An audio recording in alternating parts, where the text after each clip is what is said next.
Jornal da Rede Alesp conversa agora com Alessandro Azzoni. Ele é advogado e economista e vai falar sobre a redução dos juros no cheque especial.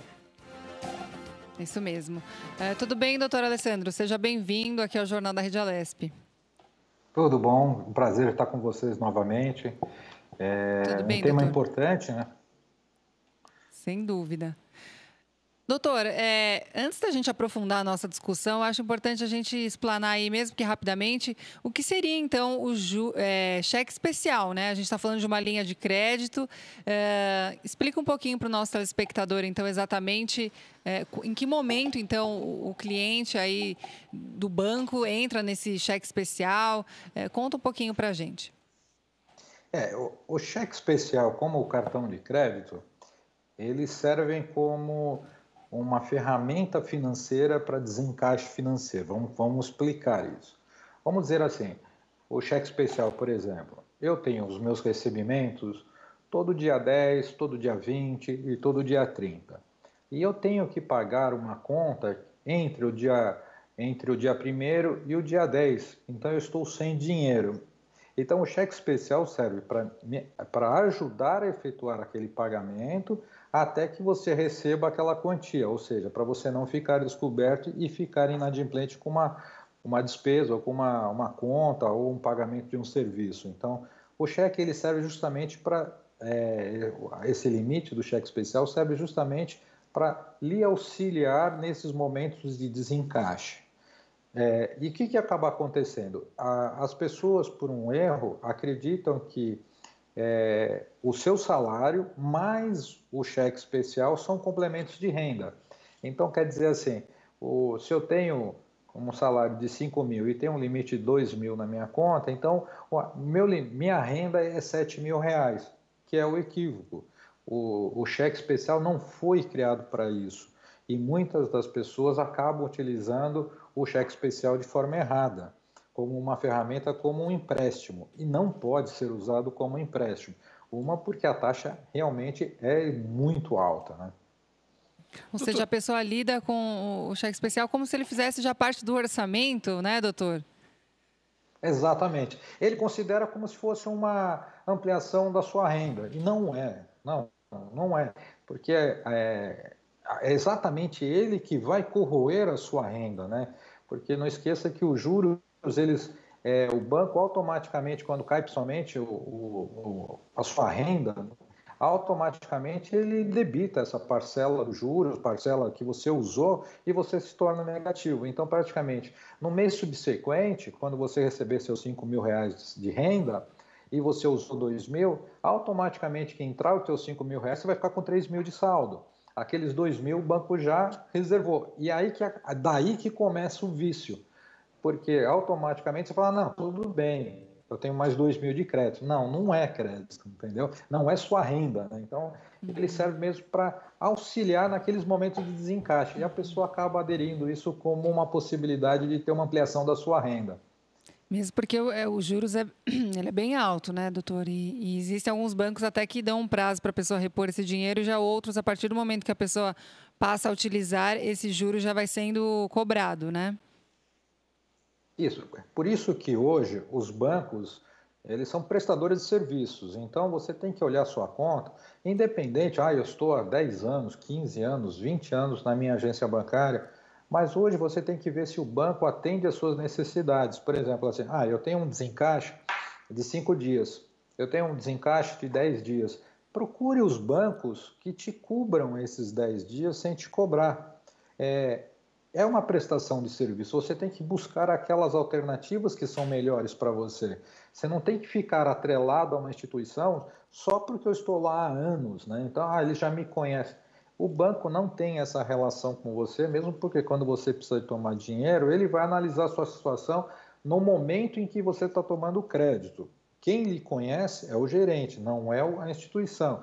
A instituição sempre vai levar em consideração o risco que ela tem perante a você. Esquece esse vínculo. Então, você tem que buscar realmente essas alternativas. Existem, sim, bancos comerciais que oferecem a isenção de 10 ou 5 dias para você usar seu limite sem ser cobrado. E realmente ajuda muito nesse sentido, né, o usuário desse crédito. Doutor Jeremias falando, nós estamos conversando com o Alessandro Azzoni, advogado e economista.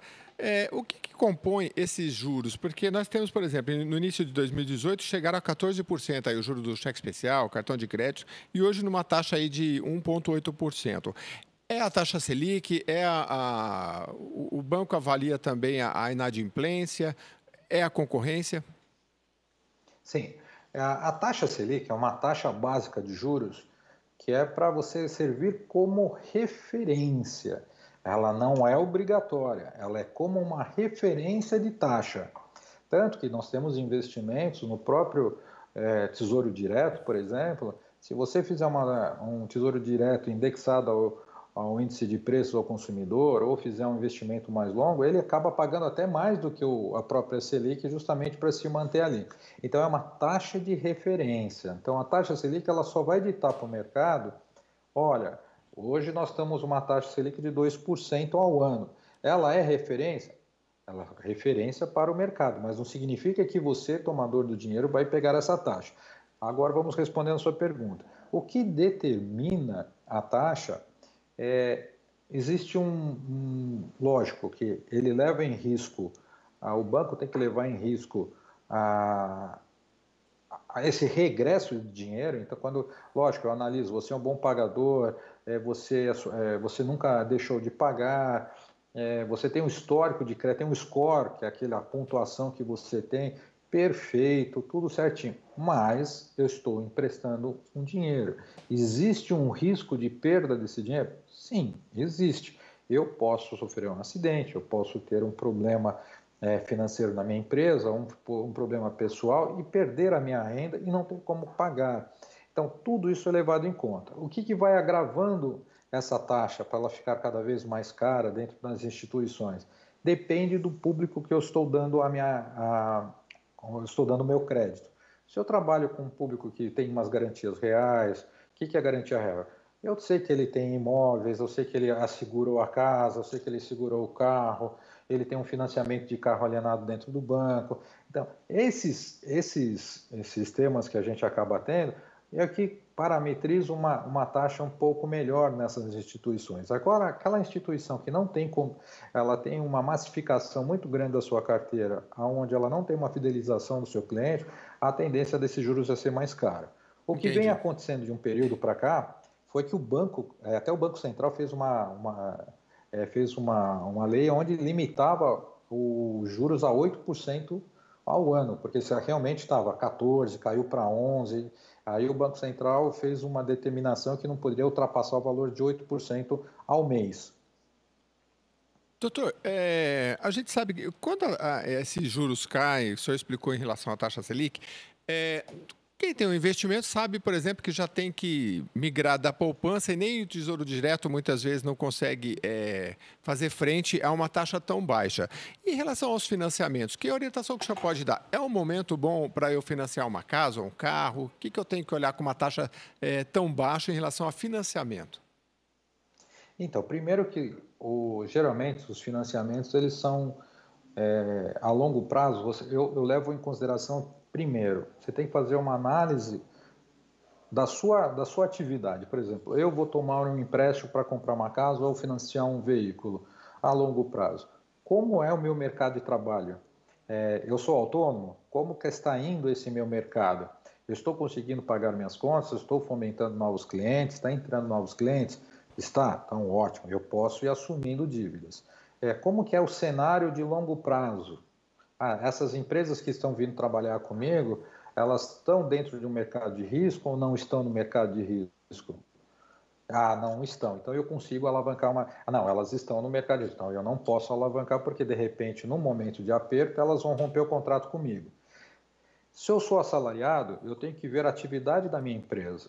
A empresa onde eu trabalho, ela está sofrendo impacto nesse momento de pandemia, ela está sofrendo impacto de cortes de funcionários, ela está discutindo redução de salário. Você tem que ficar muito atento à sua segmentação para você poder tomar uma dívida a longo prazo.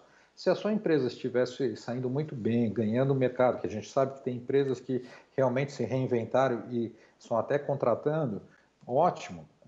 Você tem uma renda, você tem o seu mercado garantido e você pode assumir. Mas, se não, não faça a dívida a longo prazo nesse momento. Essa é a primeira análise a ser feita. A segunda são juros... geralmente eles usam os juros pós-fixados nesses financiamentos. O que quer dizer juros pós-fixados? Eles não ficam presos aos juros, por exemplo, hoje o Selic é 2%, então quer dizer, você vai fazer um financiamento a 3%, ele não vai fixar aos 3%, ele pode deixar ele geralmente esses financiamentos a longo prazo, eles colocam como pós-fixado, porque se cair o teu financiamento, os juros também caem, se subir, ele também ajusta ao contrato. Qual é o risco de você colocar um juros pré-fixado? Eu vou fixar lá a 2%, 3%, 4% e de repente a Selic pode ficar zero e os juros caem muito mais e você fixou num juros mais alto. Então, no momento atual, hoje, com essa perspectiva de baixa de juros, como o governo vem trabalhando, já 2% da Selic já baixou, já tirou 0,25 na última reunião, e eu acredito que até o final do ano ainda pode cair para 1,75, se não for mais agressivo chegar a 1,5, mas eu acredito que a gente pode ter mais uma redução da Selic ainda esse ano. Então significa que de repente você assumiu uma dívida num juros pré-fixado, onde está lá no seu contrato qual é os juros que você pactuou, e de repente esses juros pode cair e você ter tomado esse dinheiro muito caro. Então nesse momento seria muito prudente. Nós estávamos conversando com o Dr. Alessandro Azzoni, que estava explicando para a gente sobre os juros, né? Justamente sobre essa questão do financiamento, né? Que é um momento instável, não é, Kate? E aí ele terminou ali a fala. Eu não sei se a gente vai conseguir... Ah, voltou. Então, doutor, só para finalizar, então, a gente estava acompanhando o senhor falando sobre os financiamentos. Só para fechar o raciocínio, o senhor dizia da questão do tomar o empréstimo a longo prazo, tendo em vista a instabilidade aí. Então, por favor, sua conclusão. Só para retomar, qual é o momento que nós estamos? Nós estamos num momento de estabilidade, uma taxa cada vez reduzindo mais.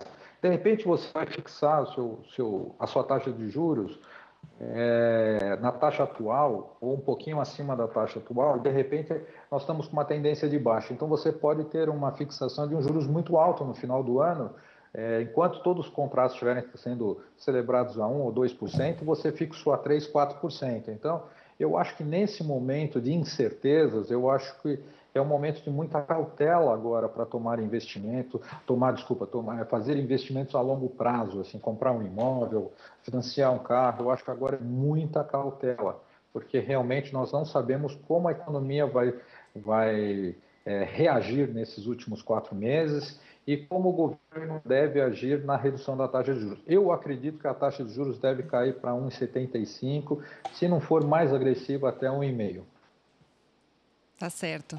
Bom, nós conversamos então com o doutor Alessandro Azzoni, que é advogado e economista. Ele então que estava falando sobre juros do cheque especial. Doutor, tínhamos outros assuntos aí para abordar, mas o nosso tempo é curto. Eu quero agradecer então seus esclarecimentos e fica já o convite para uma próxima oportunidade. À disposição, quando vocês quiserem retornar. Não, já fico aceito. Tá ótimo, doutor. Obrigada, viu? Muito obrigada e até a próxima, doutor. Eu que agradeço mais uma vez a oportunidade. Tchau, tchau.